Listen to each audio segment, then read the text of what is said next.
falando isso. Pronto, agora estou.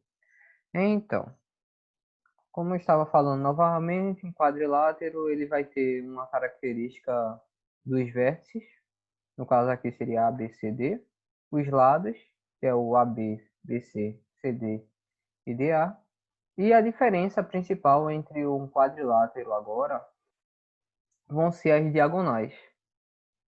Porque como a gente estava trabalhando com triângulos, os triângulos eles não têm diagonais, tá?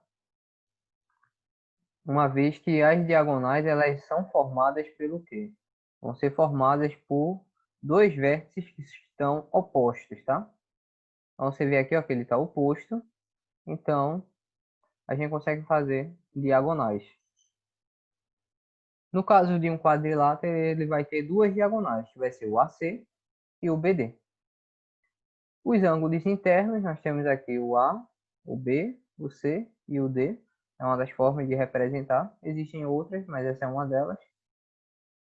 E basicamente são os elementos básicos que compõem um quadrilátero. No caso aqui, em um quadrilátero, a gente pode dizer o quê? Que dois lados ou dois ângulos não consecutivos são chamados de opostos. O que é não ser consecutivo? Primeiro eu falo que é ser consecutivo. Ó. Tem um aqui e qual é o próximo? Esse daqui. Não ser consecutivo é não ser antes e depois. Porque, olha, aqui é antes do ângulo C e aqui é depois do ângulo C. Então, o único ângulo que não é consecutivo ao C é o A, que está aqui do outro lado. Então, eles são chamados de opostos. Então, esse A é oposto a esse C. Mas não só isso. A gente também tem lados opostos, tá? Então, olha, a gente poderia dizer que os ângulos AC, A e C, perdão, eles são opostos e os ângulos B e D também são opostos. Daí a gente também tem os lados. A gente vai ter lados não consecutivos da mesma forma, né? É só olhar aqui o que é que vem antes, esse lado aqui. O que é que vem depois, esse lado aqui. Então, o único lado que vai ser não consecutivo é o outro lado. Então, esse lado BC e esse lado AD, eles são lados opostos. Da mesma forma, AB e CD também vão ser opostos, tá? Então, é isso que a gente pode dizer em relação a algumas características do quadrilátero. Ele também diz que ele pode ser convexo e não convexo. Um quadrilátero é convexo quando, no caso, se você tiver dois pontos, no caso, dois pontos qualquer AB, no interior, o segmento AB vai estar. Basicamente falando, se você pegar dois pontos de um quadrilátero em qualquer lugar, você consegue fazer um tracinho, no caso um segmento, que ele vai ficar totalmente dentro do quadrilátero, tá? Então, se você pegar dois pontos qualquer, você consegue deixar eles ainda dentro do quadrilátero, desde que os pontos estejam dentro, tá? Então, isso é um quadrilátero convexo. E no caso aqui, ele fala o seguinte. Uma consequência é que o ângulo interno de um quadrilátero convexo é menor que 180. Porque se um ângulo for maior que 180, vocês vão ver que não dá para fazer ele ser exatamente convexo. Aqui mostra exemplos, tá? Um quadrilátero, no caso, é com esse quadrilátero aqui, MNOP, ele é um quadrilátero convexo. Se a gente botar qualquer segmento, a gente consegue fazer ele ficar dentro, no caso, de dois pontos. Esse outro quadrilátero aqui, ele não é convexo. Você pode verificar, ó, a gente colocou um ponto A aqui e um ponto B, quando passou esse segmento, ele ficou fora da figura. Tá vendo? Tem esse pedacinho aqui e tá fora. Então, esse pedacinho aqui, ele indica que ele não vai ser convexo. Mas, assim, a gente vai estudar principalmente quadriláteros convexos. Geralmente, a gente vai estudar sempre quadriláteros convexos. Pode até ver os não convexos, mas os não convexos não têm uma propriedade definida tão útil. Pelo menos para a gente, não. E uma outra coisa que você pode verificar é que esse ângulo aqui, se você for medir esse ângulo, ele é bem maior que um ângulo raso, ou seja, ele é bem maior que um ângulo de 180 graus. Então, por isso que não pode ser, no caso, nem igual a 180, nem maior que 180, tá? Porque se for igual a 180, a gente vai ter uma coisa desse tipo. Aí isso vai virar um triângulo, não vai virar um quadrilátero. Porque teoricamente aqui tem dois lados e esses dois lados é a mesma coisa, então vira um triângulo, tá? Essa própria figura já parece um triângulo. É só a gente meio que descer ela um pouquinho e voilá. Ele vira um ângulo reto e, por consequência, vira um triângulo. Aqui fala um negócio interessante que eu trouxe, que é de um outro livro. Que é a soma das medidas. Isso tem no livro de vocês, só que não tem assim. Que é a soma das medidas dos ângulos internos, no caso, seria 360. Ele mostra isso de uma forma interessante. Porque é o seguinte. A gente poderia pegar, no caso, um quadrilátero qualquer, fazer uma coisa que desde que ele seja convexo, tá? Um quadrilátero convexo qualquer e recortar ele em duas partes iguais aqui, como ele fez na figura. E quando a gente fosse juntar essas quatro partes, a gente ia formar meio que um círculo, ou pelo menos eles iam juntar como se fosse um círculo aqui. Então, como a gente sabe que um círculo ele tem 360 graus, a soma de tudo que tiver dentro vai ser 360. Porém, dá para mostrar isso também pelo GeoGebra. Então, só um momentinho que eu vou colocar isso aqui no GeoGebra e mostro para vocês.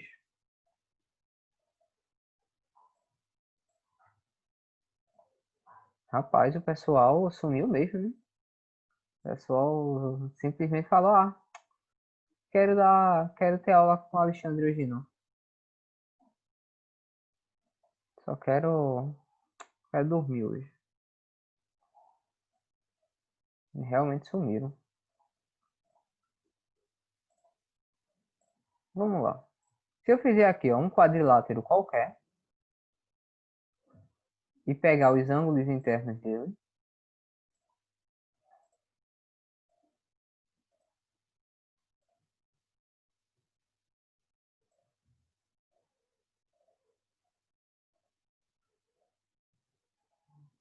nesse caso aqui eu tenho cada um deles, alfa, beta, ômega e etc. Se eu só pegar as letras disso,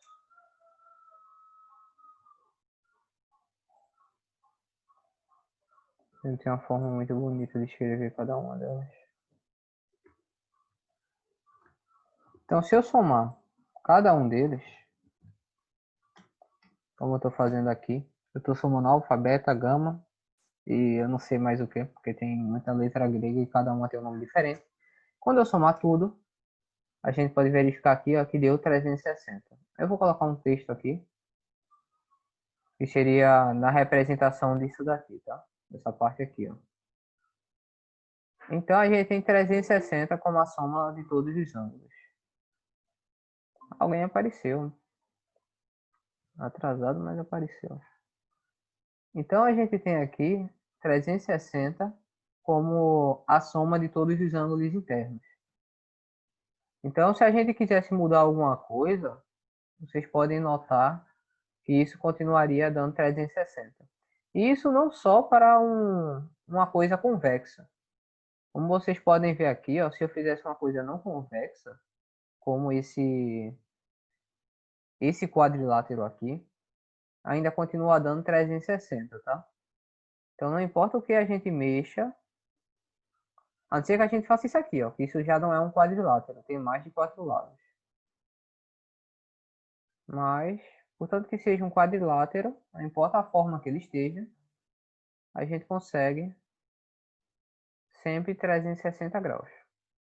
Então, a soma, não importa qual é a posição, de qualquer quadrilátero, é sempre 360. Isso aqui mudaria se fosse alguma coisa diferente, tá? Tipo, quando eu faço isso aqui, ó. Uma coisa desse tipo, tá vendo? Já mudou.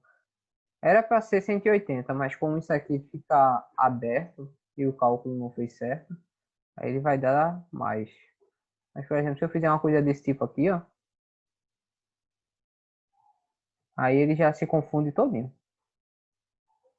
Tá vendo? Porque ele vai pensar o quê? Que é um pedaço aqui, é um triângulo e uma reta. Aí deu um número gigante ali. Mas se você tiver um formato de quadrilátero, é sempre 360, tá? Ah, tá. Isso aqui é porque eu inverti tudo. Se você faz assim, ó, você está calculando os ângulos externos do quadrilátero. Se você inverteu ele, ângulo interno, ângulo externo.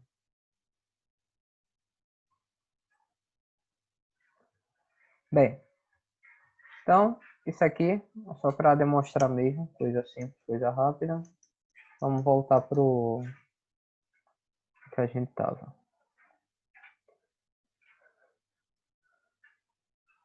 Daí tem uma fórmula geral para determinar a soma de um polígono convexo qualquer. Só que na verdade essa fórmula ela nem é trabalhada no livro. Então não vou colocar não, porque talvez seja um assunto um pouco avançado para vocês.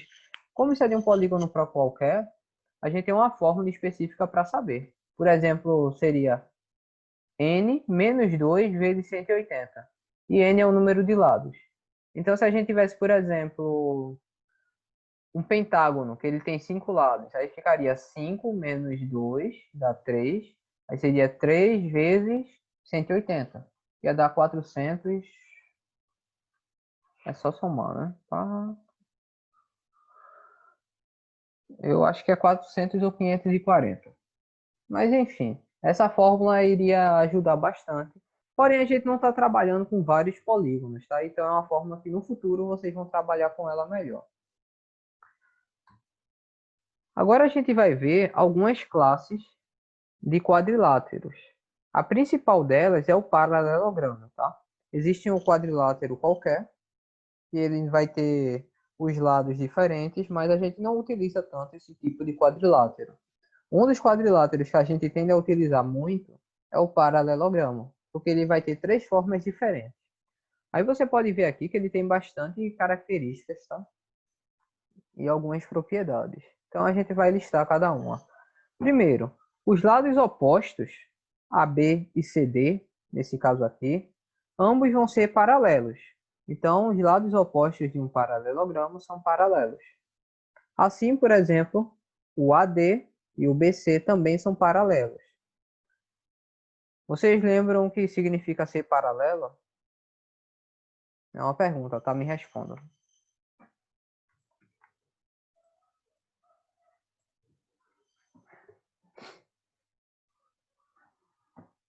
Povo.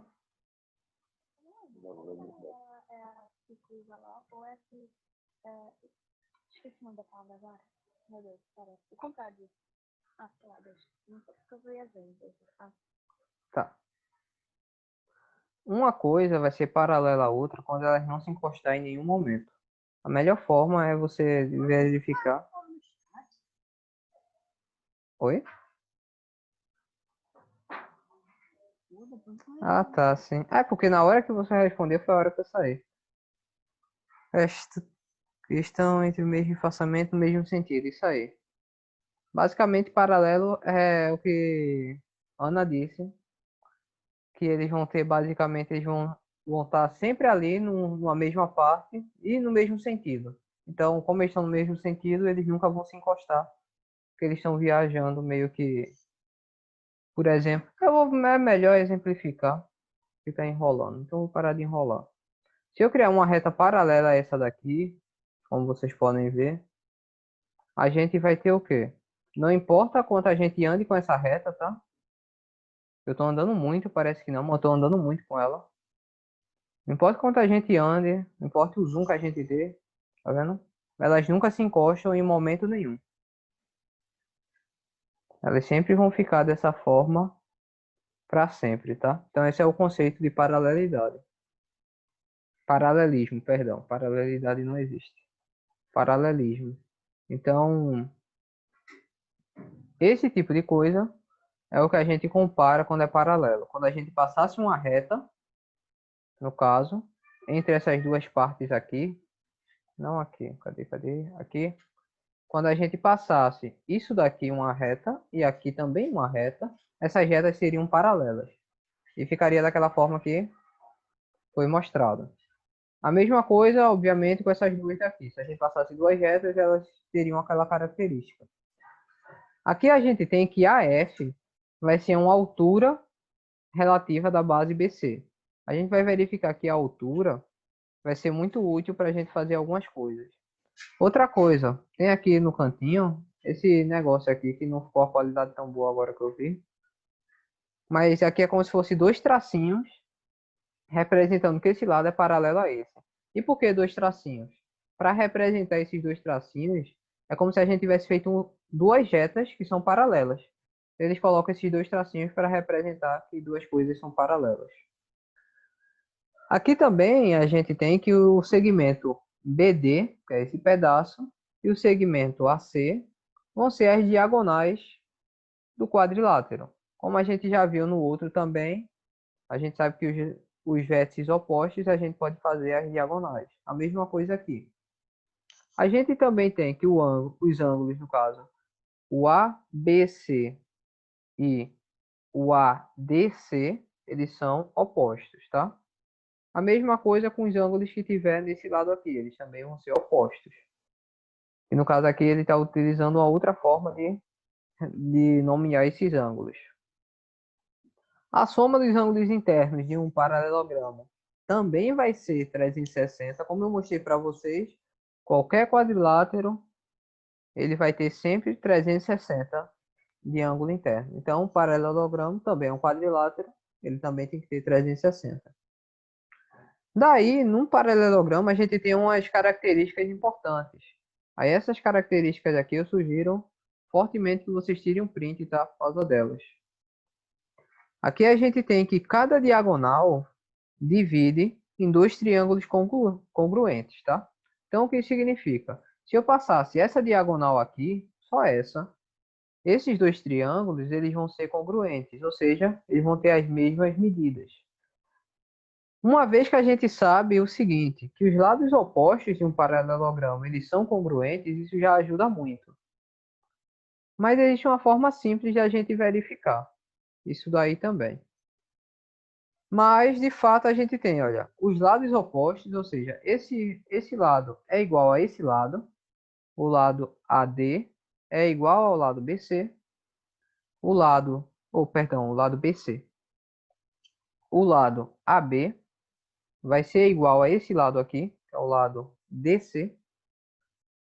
Outra coisa que a gente sabe também é que os ângulos opostos, eles são paralelos, ou seja, esse ângulo aqui, ó, todinho, vai ser paralelo não, perdão. Os ângulos opostos são congruentes, ou seja, vão ter o mesmo valor. Então, esse ângulo aqui, ele tem o mesmo valor desse ângulo aqui. Eles são iguais. Esse ângulo aqui, ele também vai ter o mesmo valor desse ângulo daqui. Eles são iguais, tá? A gente também tem que os ângulos consecutivos são suplementares. O que isso significa? Se eu pegar esse ângulo daqui, mais esse ângulo, a gente consegue 180. Como a gente viu, complementar, suplementar. Então, aqui é suplementar. Se eu somar C mais D, eu consigo 180. Se eu somar A mais B, eu consigo 180. Eu somando A e D, eu também consigo 180, porque o B é igual ao D. A mesma coisa com somar C e B, tá? E por último, as diagonais interceptam, no caso, se interceptam em pontos médios, nos pontos médios. Então, por exemplo, quando eu vou tirar aqui porque a figura já está muito carregada, tá? Esse ponto aqui é o ponto médio das duas diagonais.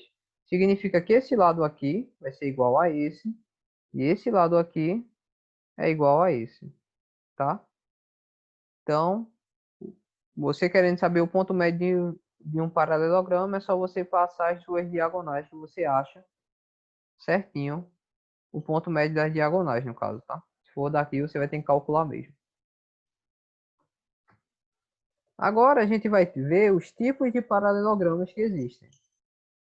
A gente tem alguns tipos, né? Que são os mais populares, que são os mais usuais também.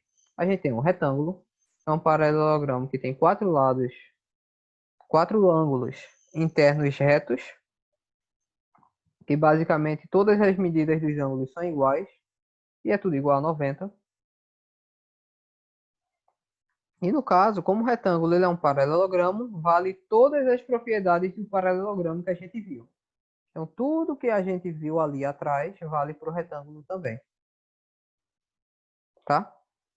E outra coisa aqui, ó, que a gente pode afirmar é que em todo retângulo as diagonais são congruentes, ou seja, essa diagonal é igual a essa diagonal.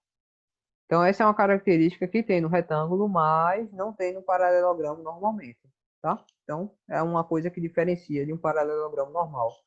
Mas se você fosse verificar, ó, você consegue fazer uma reta paralela com os lados opostos, você consegue a soma dos ângulos internos 360, você consegue essa parte igual a essa. Isso aí tudo a gente consegue e você já sabe uma boa parte dessa. Então não vou estar entrando tão fundo no assunto, tá? A gente tem o losango, que no caso ele já é uma coisa diferente, mas ele ainda é um paralelogramo, tá? Então nós temos aqui que ele vai ter os quatro lados dele congruentes, isso é uma característica do losango, tá?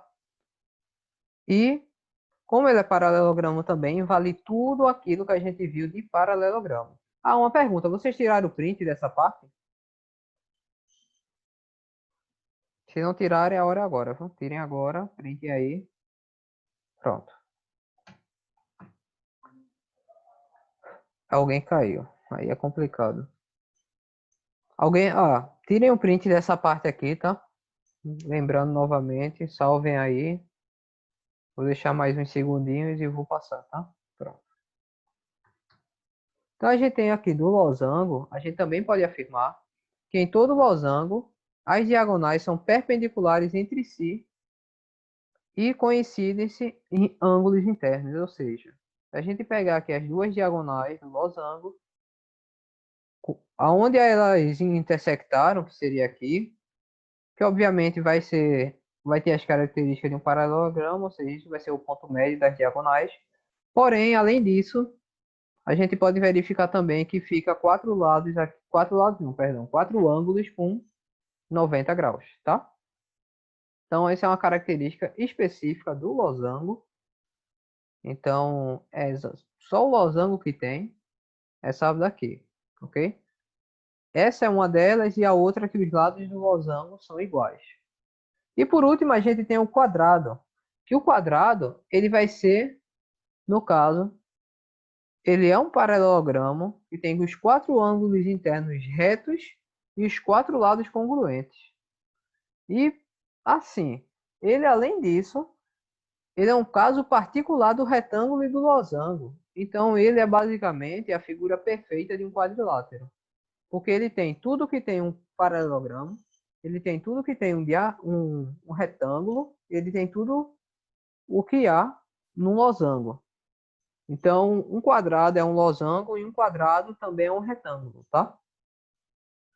Então, as diagonais deles são congruentes, as diagonais são perpendiculares entre si, as diagonais cortam bissetrizes, no caso, dos ângulos internos, e a gente sabe também que os lados deles são iguais, então todas as propriedades que existem para um quadrilátero convexo e as características específicas de cada um, o quadrado vai ter, tá? Então, o quadrado é nada mais nada menos que tudo isso que a gente viu de losango e retângulo juntos. Então, a gente sabe que o quadrado é a figura perfeita, mas a gente também tem algumas que não são, no caso, não são paralelogramas, que é o exemplo do trapézio, que é uma figura que é bem utilizada também, por causa do formato que ele tem. É um formato de elevação que dá para utilizar em algum tipo de arquitetura. Basicamente, o quadrilátero, no caso o trapézio, é um quadrilátero que tem só um par de lados paralelos. Então, se a gente for reparar aqui, ó, o AD vai ser paralelo ao BC, tá? Então, se a gente passasse uma reta aqui, eles iam ser paralelos. Porém, olha, o AB e o DC, se vocês forem reparar, a gente passar uma reta, eles vão se intersectar. Assim, ó. Eu passar uma reta para cá, eu passar uma reta para cá, elas vão se intersectar no ponto. Então, eles não são paralelos. Daí, a gente classifica assim. Um trapézio, a base maior, eu vou chamar de B, a base maior, o BC aqui, que é a parte de baixo. A gente vai ter a base menor, que é a parte de cima, geralmente, que é o AD. Mas aí você pode verificar, né? O que é a base maior, o que é a base menor. Essa parte aqui, ó, vai ser a altura do trapézio. Isso vai ser importante depois. No futuro a gente vai utilizar. E a gente tem também algumas características específicas, que é aqui, ó, pares e ângulos suplementares. Então, se a gente pegar o ABC, essa parte aqui, ó, ABC, e se a gente pegar também o BAD, eles vão ser, no caso, suplementares. É um pouco diferente do que a gente viu, tá? Porque o que a gente tinha visto antes era o seguinte, com os paralelogramas, a gente conseguiu os lados opostos serem suplementares. Na real, não eram os consecutivos, só que eram os consecutivos de qualquer um. E o daqui não, tá? Não eram os opostos, não. Eu viajei nessa parte. Mas, olha, os consecutivos. Porém, não são os dois consecutivos, não, tá? É só um deles. Por exemplo, essa parte aqui, ó, esse ângulo aqui que ele está mostrando, que é o ABC, que é essa parte, e o BAD, que é essa outra parte, eles são consecutivos. Porém, esses daqui não podem ser consecutivos a esse daqui não, tá? Ou perdão, ele não vai ser suplementado esse aqui não, tá? Ele é consecutivo, mas não é suplementar. Então, basicamente, se você pega um ângulo da base, o que tiver em relação a o ângulo da base maior, o que tiver em relação a ele consecutivo na base menor é que vai ser suplementar. A mesma coisa, olha, com esse daqui, ó, o ADC e o DAB, tá? Perdão, DCB, o DCB. Então esses dois aqui eles são suplementares e esses aqui também são suplementares. E a gente tem as diagonais normalmente, tá? Vocês podem verificar aqui, ó, que essas diagonais do trapézio, elas não dividem, elas não vai ser exatamente o ponto médio das diagonais, tá vendo? Porque aqui, obviamente, é bem maior do que essa parte aqui, e vice-versa. Mas a gente tem uma outra característica que é bem interessante que a gente vai poder utilizar em relação a isso no futuro. E a gente tem algumas classificações de trapézios também. A gente tem trapézio retângulo, isósceles e escaleno.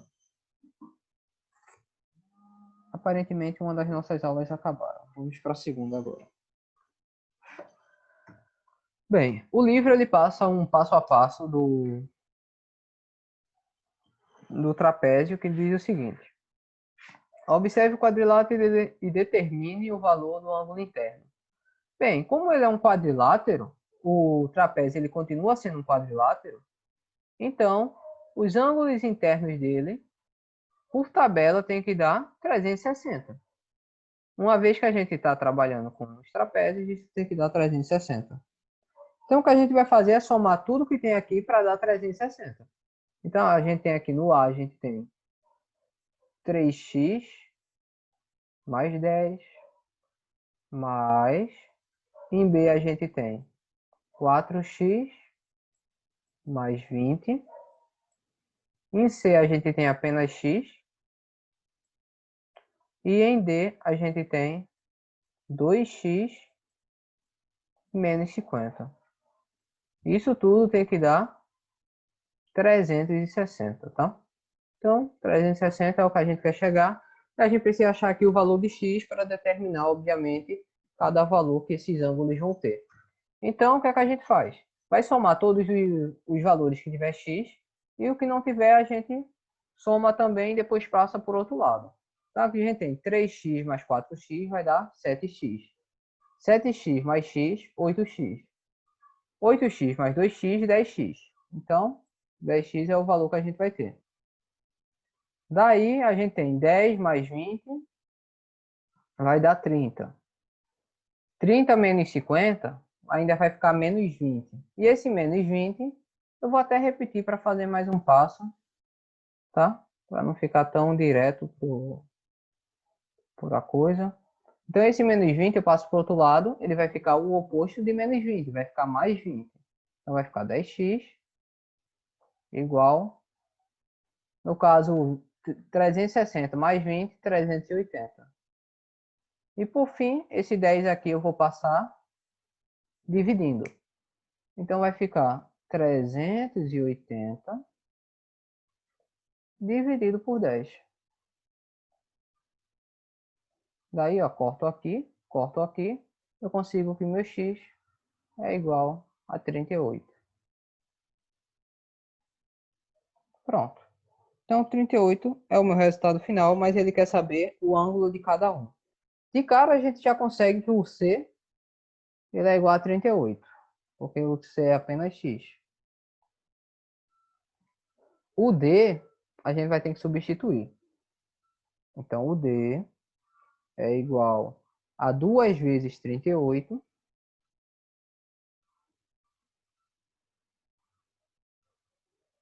menos 50. 38 vai dar o quê? 8 mais 8, 16. 3 mais 3, 6. 76. Então, vai ser 76 menos 50. Isso vai ser igual a 26. A letra A gente tem 3 vezes 38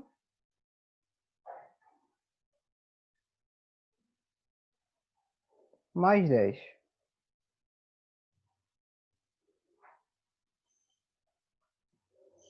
3 vezes 38 vai dar 114. 114 mais 10, 124.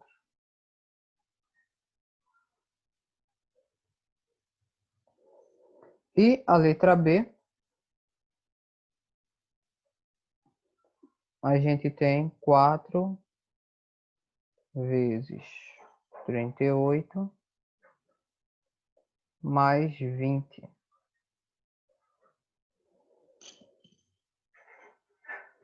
Eu já vou resumir, tá? Aí vai dar 172. Segundo o livro. Se tudo deu certo e todos os cálculos estão certos, isso, a soma de tudo isso ainda tem que dar 360. Então é uma forma de você verificar no final se tudo que você fez está certo. É pegar todos os valores e somar. Que no caso, se você fizer isso, você conclui realmente que deu 360. Então, tudo que foi calculado está certo aqui. A não ser que tenha dado uma coincidência muito grande, mas eu acho que não. Então, esse seria o resultado, tá? Ah, isso aqui é uma coisa interessantezinha que eu queria passar para vocês. Que eu encontrei, assim, o livro ele vai falar sobre a questão do formato da Terra. Então, eu vou passar um videozinho para vocês, que é um vídeo meio antigo que eu tinha visto, que eu acho interessante. Ele fala um pouco sobre essa questão do como é o formato da Terra e alguma coisa desse tipo, tá? Então deixa eu só compartilhar aqui de novo direito. Tu tá aí no computador? Tá, essa mensagem é antiga. Mas tudo bem. Sim, mas o que influencia você estar no computador? Não entendi isso.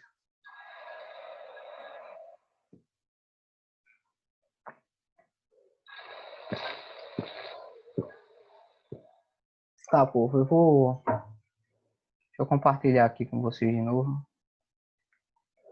Me digam aí se vocês vão escutar o vídeo, tá? Imagino eu que sim. Mas,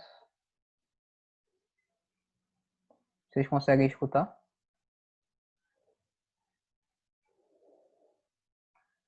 Não. Aqui começou agora a falar. Conseguem escutar? Ótimo. Por exemplo, na Índia Então, antiga, se achava que a Terra era um semicírculo sustentado por 4 elefantes ou uma tartaruga. Quando algum deles se mexia, gerava os terremotos. Na Idade Média, muitos ainda achavam que a Terra era plana e que você poderia cair em um grande abismo se navegasse até o seu limite.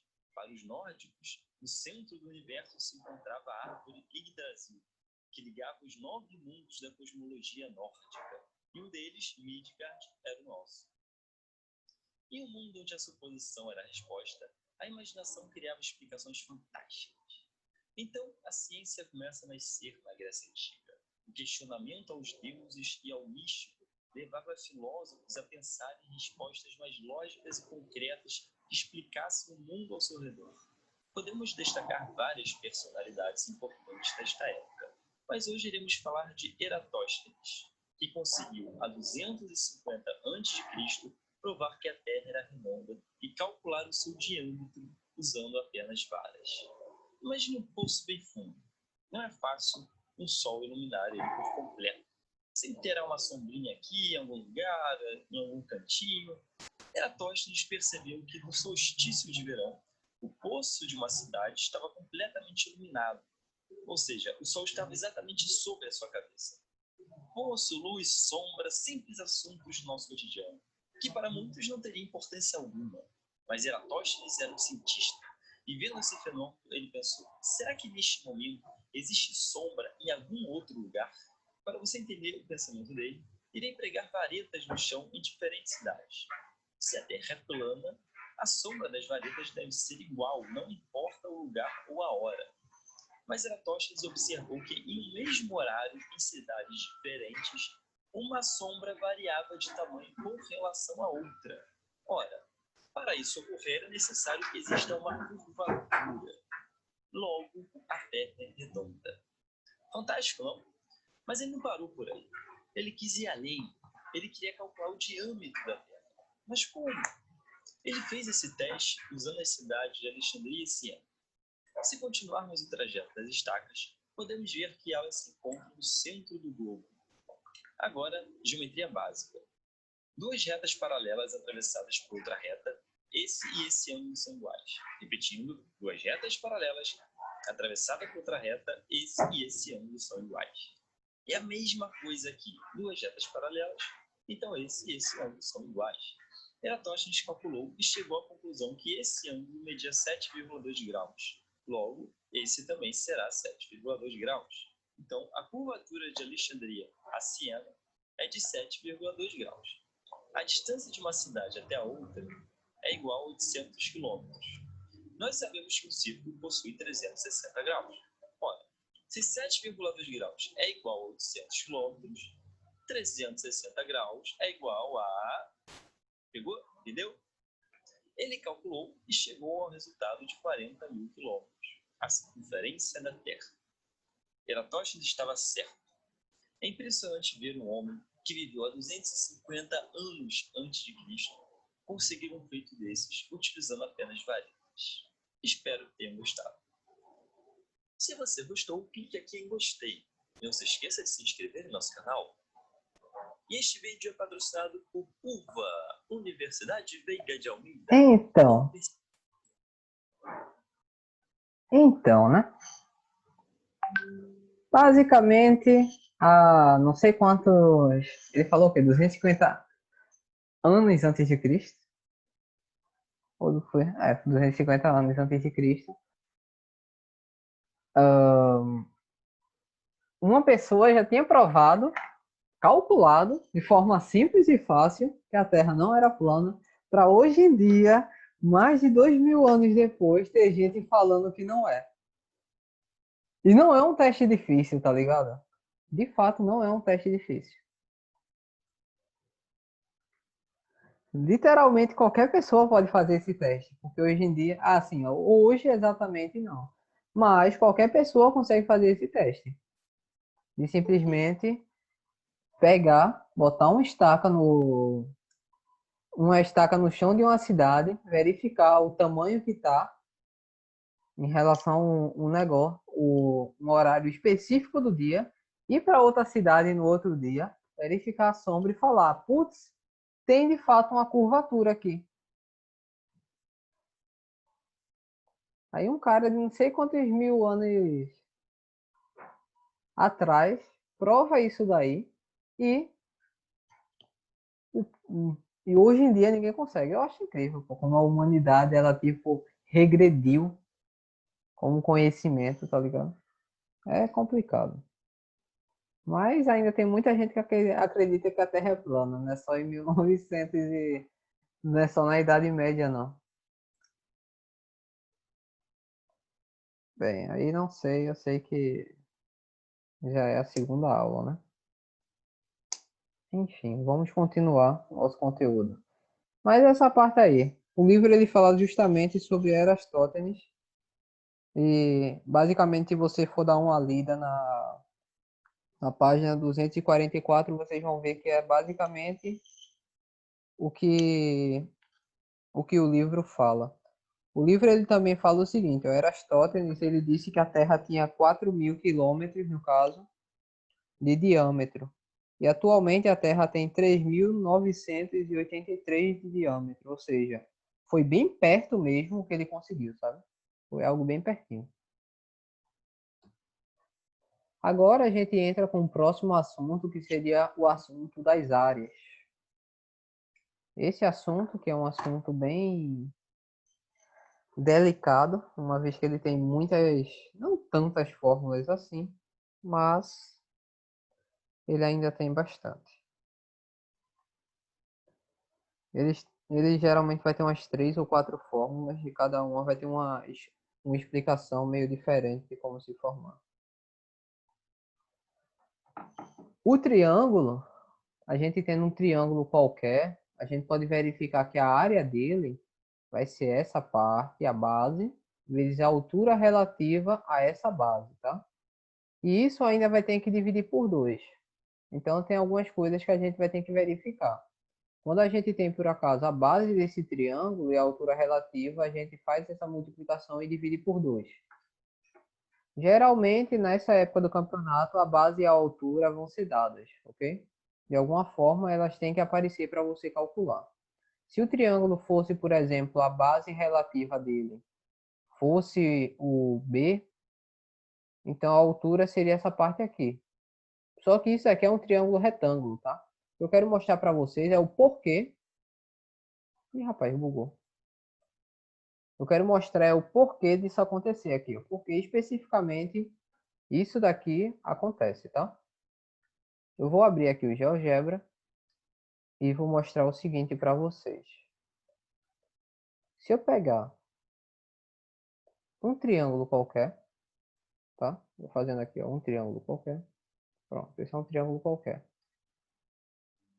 Como a gente sabe na nossa fórmula, a gente tem o que? Olha, que é A, no caso, é uma base, vezes uma altura, dividido por 2.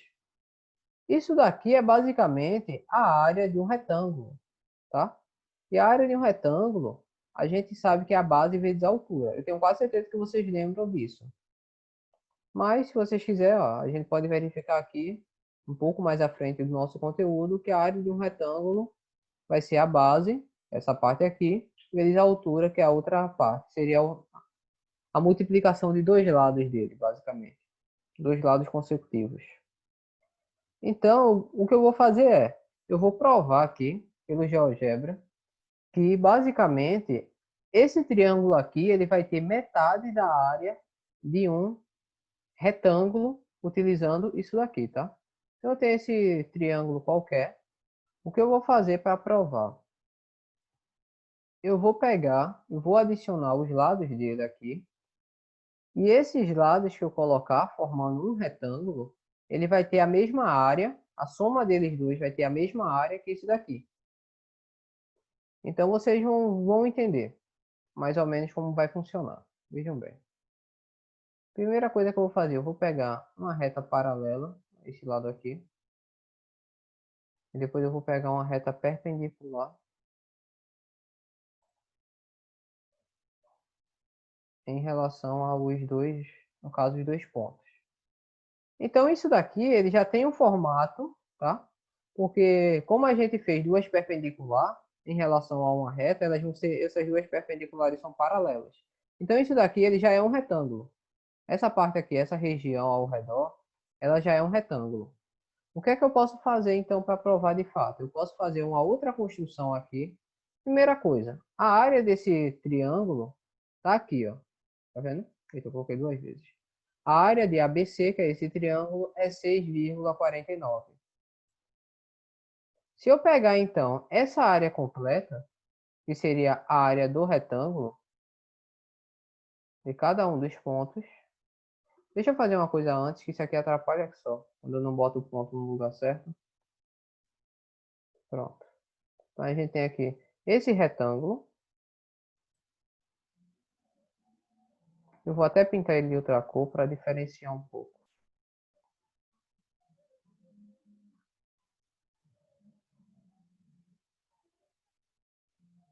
Pronto. Então, esse retângulo em específico, a gente vai ver quanto é a área dele. Então, se você verificar, um em relação ao outro, é uma aproximação muito boa.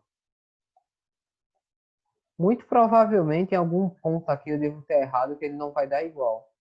Mas se eu pegar a área de, no caso, a área dessa parte aqui, também porque o GeoGebra ele faz essa parte de uma aproximação e pode dificultar um pouco, tá? Mas ó, nesse caso aqui, a aproximação é muito boa. Essa é a área desse triângulo, né? E a área desse triângulo aqui é o T1. Então, o que é que eu vou fazer? Eu vou colocar aqui na entrada, que é das fórmulas, eu vou digitar duas vezes T1. A gente vai conseguir, olha, que duas vezes T1 é 12,36, que é justamente a área do quadrilátero, ou seja, a área do retângulo. Vou até colocar aqui para vocês verificarem, bem do lado aqui dessa área,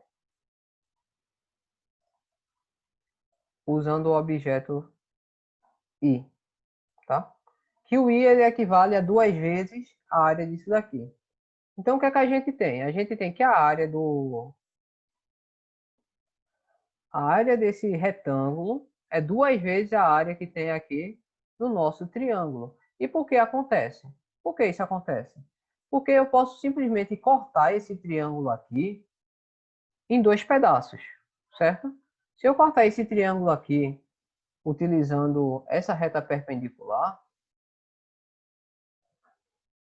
a gente vai conseguir que essa área dessa parte aqui é igual a essa área daqui também. A mesma coisa vai acontecer com o outro triângulo também. Então, essa área dessa parte aqui vai ser igual a essa daqui. Então, a nossa figura, quando a gente vai fazer a área de um triângulo, primeiro a gente calcula a área de um quadrado. Ou melhor, perdão. Quando a gente for fazer a área de um triângulo, a primeira coisa que a gente faz é calcular a área de um retângulo que ele forma, tá? E depois a gente divide por 2, justamente para cancelar essa parte que está em azul. Porque quando a gente divide por 2, a gente está tirando essa parte azul e essa parte azul. Isso daí não importa para o que triângulo seja, tá vendo? Se você verificar aqui, ó, esses dois aqui, quando a gente aumenta ou diminui, mudando os valores aqui do triângulo, você vai perceber que é sempre a mesma área, tá? Então, não importa como você faça, não importa quão pequeno seja, é sempre a mesma área, porque essa propriedade funciona, tá? O que não funciona direito é se você tentar mudar muito essa área aqui. Aí pode ficar um pouco diferente, mas mesmo se você deixar ela um pouco assim, ó, deformada, dá para verificar, por exemplo, que a área continua igual. Não importa qual o triângulo esteja diferente, a nossa área vai continuar a mesma coisa, tá? Então, de fato, a gente está pegando o primeiro para calcular sempre um retângulo e depois dividindo por dois, que é para tirar essas duas partes que ficam em azul. Obviamente, isso aqui na hora de provar ou fazer um triângulo, ele não é necessário, tá? Eu estava mostrando mesmo, para vocês entenderem porque essa fórmula aqui do triângulo, essa daqui, fica, no caso, a base vezes uma altura e dividido por 2. É por causa disso que a gente está cortando esses pedaços aqui fora, que é os pedaços que a gente não precisa. Ok, povo, alguma dúvida em relação a isso?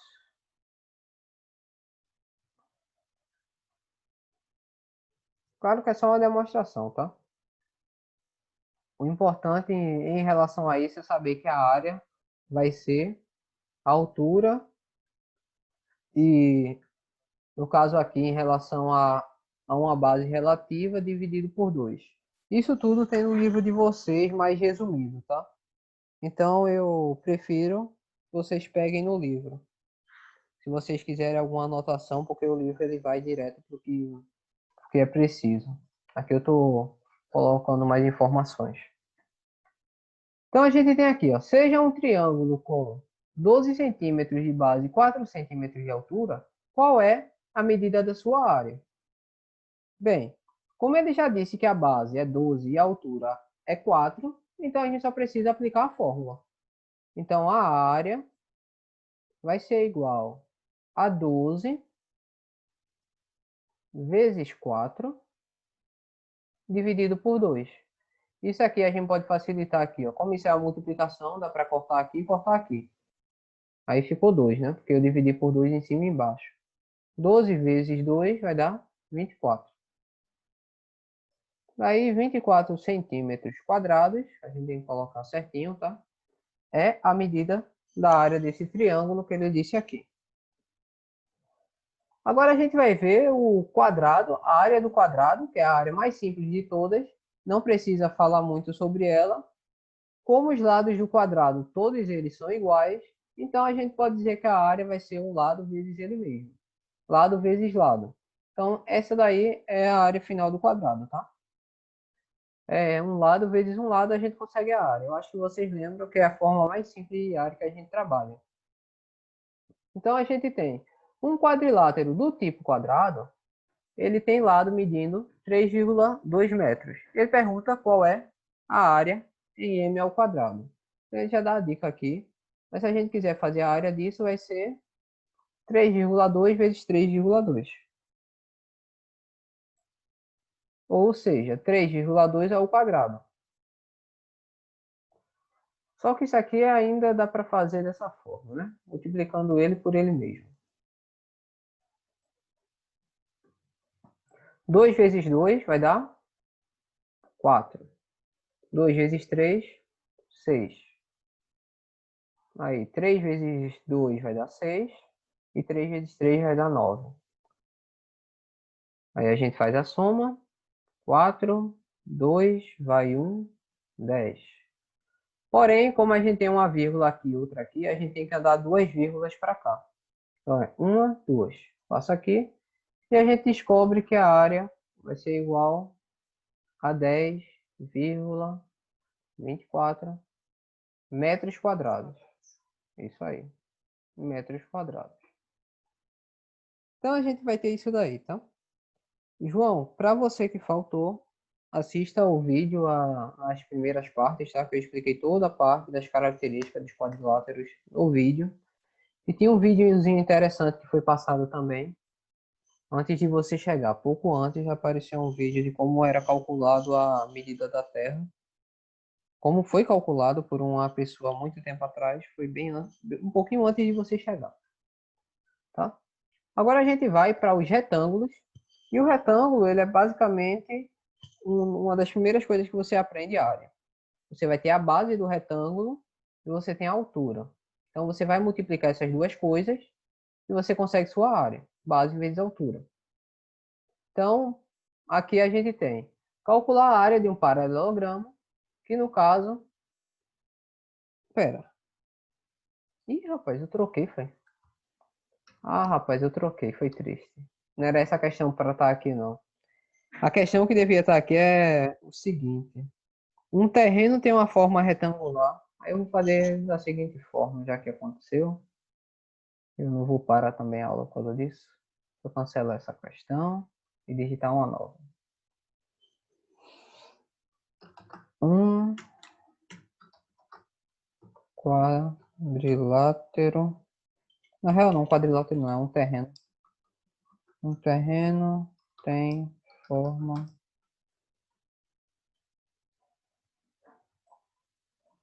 retangular. Ué.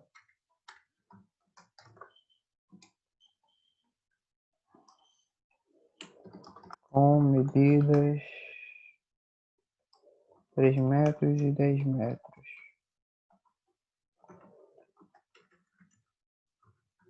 Qual a total desse terreno? Pronto, basicamente essa era a questão que tinha no passo a passo, tá? Só tinha uma mesmo, então dá para fazer rapidinho. Um terreno que é um formato retangular com essas duas medidas. Bem, não tem muita coisa para fazer, né? Imagine um terreno desse tipo, ele tem um formato retangular, aí a gente tem que uma medida vale 10, a outra vale 3, e eu preciso calcular a área total desse terreno.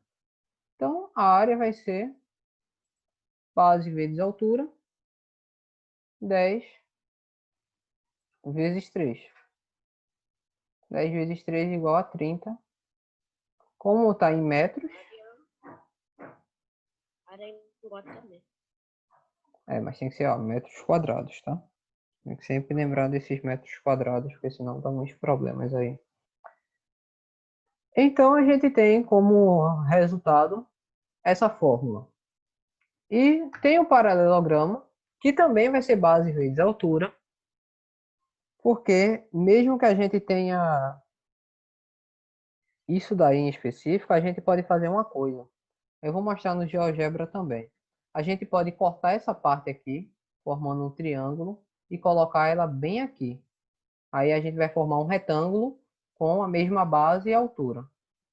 Aí a gente pode verificar aqui no GeoGebra mesmo.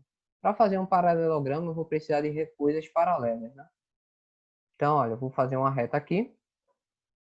Aí vou pegar uma reta paralela a essa. Vou botar aqui. Aí agora eu vou pegar uma outra reta. E vou fazer uma reta paralela a ela em algum lugar. Pronto, aqui, por exemplo. Daí, com isso, eu consigo formar o meu paralelogramo, tá? Uma figura que eu vou conseguir formar certinho vai ser o paralelogramo.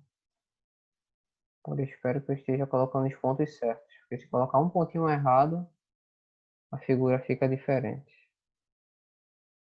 Agora eu me quebrei porque eu coloquei um negócio aqui, ficou uma parte errada. Eu vou colocar os pontos que eu preciso.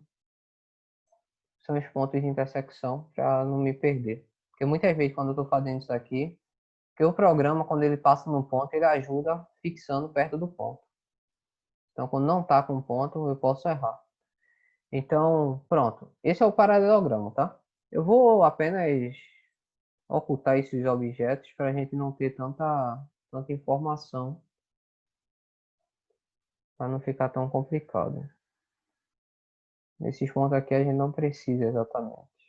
Então, já apagamos. Pronto, esse é o paralelogramo.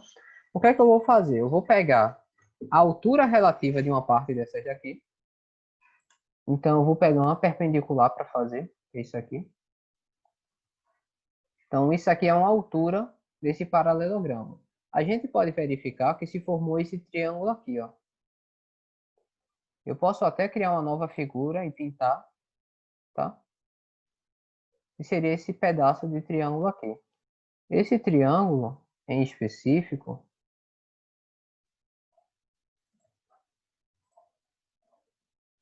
ele vai ter uma área que vai coincidir com esse pedaço aqui que está em branco, tá? Então, se eu pegasse esse pedaço e arrastasse para cá, eu ia fechar justamente um retângulo. Aí eu ia conseguir fazer base vezes altura. Isso dá para fazer com todo o paralelogramo. Então, o que é que eu posso fazer aqui, ó? Primeiro eu vou medir a área desse daqui para a gente ver quanto deu. Aqui está dando 0,36.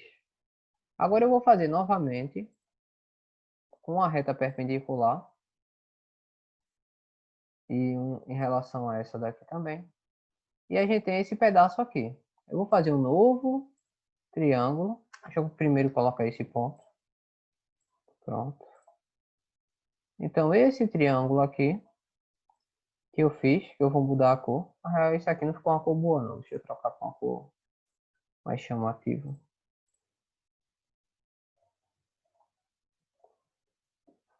Pronto. Então, se tudo deu certo aqui, nos meus cálculos, a área desse aqui tem que ser igual. Que de fato aconteceu.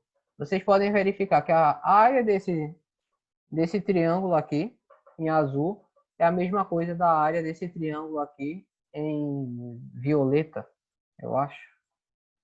Então a área dos dois são iguais. Então sempre que eu tiver um paralelogramo, eu poderia cortar um pedaço dele, colar no outro lado, que eu ia conseguir um retângulo. E se vocês verificarem a área desse negócio aqui, ó, ou melhor, se vocês verificarem essa figura que eu coloquei agora, em específico, ela vai ser justamente um, um retângulo, tá? Se você só verificar aqui, ó, essa parte aqui, ó. Isso daqui é um retângulo. Espera aí que é mais fácil. Pronto, essa parte aqui em específico, ó, a gente está olhando, é um retângulo. E isso a gente já calcula com base vezes altura normalmente. Então, por isso que, no caso, um paralelogramo, por mais que ele seja meio curvado, não curvado, mas mesmo que ele seja assim, diferente, é a mesma coisa da área de um retângulo, que é base vezes altura, tá? Porque a gente consegue fazer um retângulo a partir disso, e esse retângulo vai ser base vezes altura. E não importa qual seja o paralelogramo, tá? A gente pode deixar ele bem maior. Porém, chega um momento que a gente vai acabar cruzando aqui, que isso daqui até some, tá vendo? Essa parte aqui some. Isso virou um trapézio. A gente vai ver sobre trapézio um pouco mais lá na frente, tá? E quando a área desse bichinho aqui, desse triângulo, ela for zero, significa que a gente vai ter um retângulo, tá? Aqui, ó, quando a área for zero, isso daqui se tornou um retângulo. Que a gente não vai precisar passar nada daqui para cá. Agora, se a área for maior, aí vai virando, pouco a pouco, um paralelogramo, tá? Nesse caso aqui, ó, se você for verificar essa área disso daqui, nesse momento, isso virou um trapézio, não, perdão. Isso daqui, a gente pode verificar que a área dele já é diferente. Por quê? Porque isso virou um losango. Então, são duas coisas que acontecem. A área desse aqui acaba virando um, um trapézio, um total, mas ao mesmo tempo isso vai ser um losango. No assunto mais à frente a gente tem o porquê disso daqui. Mas é só um formato de se ver, tá? Se você tiver um paralelogramo, o que importa é você fazer base vezes altura. Você fazendo base vezes altura, você chega no seu resultado. Então aqui a gente tem, ó, calcular a área de um paralelogramo que tem as medidas 20 milímetros e 50 milímetros. Daí, como isso é um paralelogramo, a gente sabe que precisamos calcular base e altura. É multiplicar 20 vezes 50. E para facilitar nossos cálculos, a gente pode fazer o quê? 2 vezes 5 vai dar 10 e depois adicionar dois zeros. 10, 0, 0. A gente consegue 1000 milímetros quadrados. Isso vai ser a área de um paralelogramo com essas medidas aqui. Ok. Agora a gente vai para o trapézio. O trapézio, ele também tem uma coisa meio que a gente tem algumas coisas aí, João. Você não estava na primeira parte. A gente explicou as características do trapézio. E a gente tem aqui que essa parte é a base maior do trapézio, essa daqui é a base menor. Então, para a gente fazer o trapézio, a gente pega a base maior mais a base menor, multiplica pela altura e divide por 2. Tem no GeoGebra uma forma de fazer isso daqui também, essa fórmula, porque se vocês pegarem basicamente metade da altura e fazer a base maior e a base menor, a gente consegue um resultado que dá para ajustar com o que a gente precisa. Mas no GeoGebra não ficou uma coisa tão bonita, tá? O que a gente poderia fazer é o seguinte. Mas eu vou mostrar de toda forma. Mas o importante desse conteúdo aqui são as fórmulas das áreas, tá? Eu só estou explicando uma das possíveis formas de você transformar essa, no caso, essa coisa aqui, essa fórmula, numa coisa mais simples. Porque essa fórmula é nada mais nada menos que metade da altura vezes a base de um e a base de outro, que vai ser, no caso, dois retângulos. Aí eu vou fazer aqui para mostrar. Vou tentar fazer rapidinho. Vou pegar uma reta. Pego uma reta paralela a ela. Porque um trapézio, uma das características que a gente vê aqui, um dos lados deles são paralelos. Vou pegar um segmento e outro segmento. Daí eu vou fazer esse trapézio aqui de fato. Com esse trapézio eu posso fazer o seguinte. Eu posso pegar aqui a ferramenta de ponto médio e tirar o ponto médio de cada um deles. Daí, se eu pegar um segmento que liga os dois pontos médios, eu dividir esse trapézio em dois pedaços. Então a gente tem aqui, ó, o de cima e o de baixo. O que é que eu posso fazer? Essa daqui é a base menor do trapézio. Então eu posso cortar esse pedaço aqui, cortar esse pedaço, formando um retângulo aqui. E esse retângulo ele vai ser calculado com base vezes a altura. Só que essa altura é metade da altura. Já que a gente dividiu pela metade aqui, a altura também é a metade, tá? Então, vai ser base vezes metade da altura. Base vezes metade da altura. Então, vai ficar Bzinho vezes H dividido por 2. Porém, a gente tem a parte de baixo que a gente vai ter que somar também. Então, olha, para provar que esse pedacinho aqui vai encaixar certinho aqui, eu vou fazer o seguinte. Vou pegar uma reta perpendicular aqui e uma reta perpendicular aqui. Que aí a gente tem essa figurinha daqui. Da mesma forma, eu vou fazer um aqui e um aqui. E vou fazer também. Espera aí que eu cliquei errado. Em relação ao ponto, essa daqui. Pronto. Daí eu vou pegar essa figura, que é esse pedaço aqui. Deixa eu só colocar os pontos que eu preciso. Preciso de um ponto aqui e um ponto aqui. Ah, eu vou precisar de mais algumas retas. Vou precisar dessa daqui. Dessa. E dessa. Daí eu posso fazer alguns polígonos. Eu posso fazer esse daqui, esse pedaço. E posso fazer esse aqui. Ainda vai faltar ponto. Jesus. Pronto. E posso fazer esse outro pedaço aqui. Aí eu vou pintar de cores diferentes para a gente saber o que está acontecendo.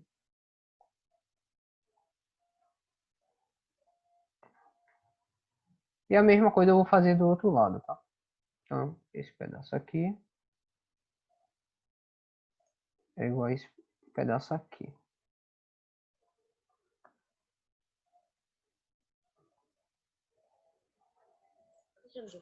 Diga.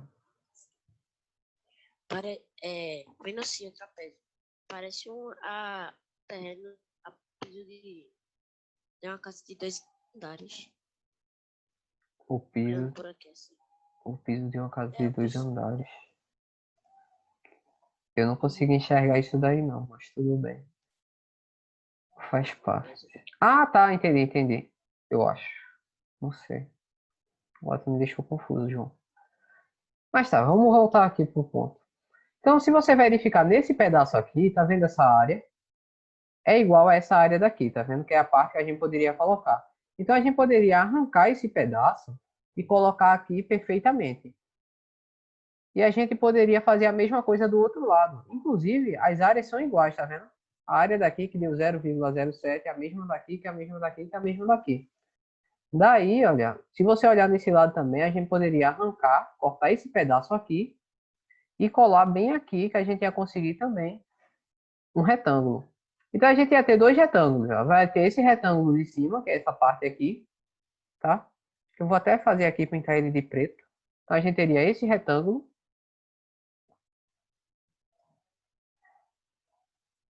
Que não ficou tão preto, mas ficou escuro. E a gente teria outro retângulo, que é esse aqui maior. Vou pegar aqui. Seria esse maior. E eu vou pintar de outra cor. Então a gente teria esses dois retângulos, eles teriam a mesma característica. Esse daqui, mais esse daqui. Porém, a base desse aqui é a base, que seria a base do trapézio maior, vezes metade da altura. Esse aqui seria a base do trapézio menor, vezes metade da altura.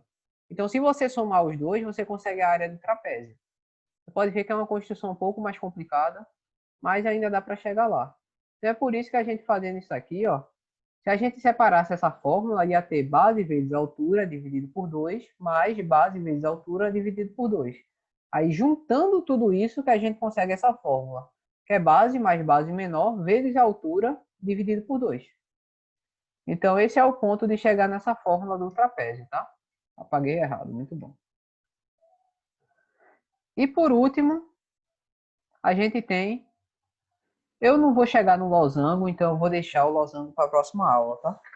Na próxima aula a gente vê o do losango, verifica umas coisas, vê circunferência e talvez aqui distância geométrica. Então eu acho que a gente só vai terminar de verdade esse conteúdo na segunda-feira. Então vamos lá. Para finalizar a aula, a gente tem aqui ó, um trapézio isósceles com bases, no caso, medidas 3 e 8 e altura 5, e pergunta qual é a área. A área vai ser igual a base maior, que é 8. Espera aí que esse igual aqui, só Jesus na causa. Vai ser 8 mais 3, que é a base menor, vezes a altura, que é 5. Tudo isso dividido por 2. Aí a gente vai fazer os cálculos. Primeiro, por expressões numéricas. Oi? 55, é isso aí. Tá certo. Porque 8 mais 3 vai dar 11. Então isso vai dar 11 vezes 5 dividido por 2. Ou seja, 55 dividido por 2. Que ainda dá para dividir normalmente. Para achar que a área disso daqui no final de tudo é o quê? Se fosse 54 ia ser 27. Então vai ser 27,5. Eu só vou confirmar aqui no livro. Já estamos aqui. Por que não confirmar, não é mesmo? Mas é isso aí mesmo. 27,5 centímetros quadrados. Já que a gente está trabalhando com áreas, sempre colocando centímetros quadrados, tá?